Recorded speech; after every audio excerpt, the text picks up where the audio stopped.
ফিলিস্তিনকে হামলা করছে, একটা কথা বলে না। আলোচিত একটা দেশ, যে দেশটার নাম হলো ফিলিস্তিন, যে দেশের নাম কি বলেন? ফিলিস্তিন। বুকটা ফেটে যায়, বুকটা ফেটে যায়। আমার দেশের ক্লাস 10-এর সিলেবাসের বইয়ের ভিতরে, সামাজিক বিজ্ঞান বইয়ের ভিতরে ফিলিস্তিনের মানচিত্র না দেখায়া ইসরায়েলের মানচিত্র দেখায়। কত বড় গভীর ষড়যন্ত্র!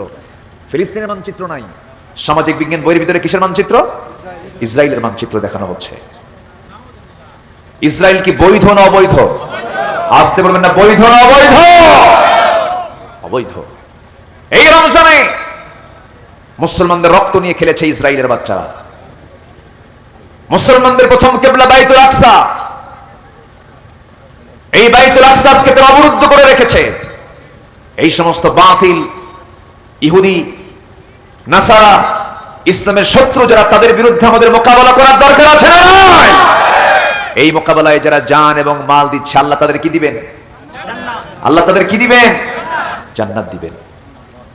সম্মানিত ভাইরা, ফিলিস্তিন ইসরায়েলে হামলা করে, আর আমার দেশের কিছু পেট্রোল হুজুর, পেট্রোল ডলার, কিছু হুজুররা বলে যে ওদের এরকম করে অতর্কিত হামলা করার কি দরকার ছিল?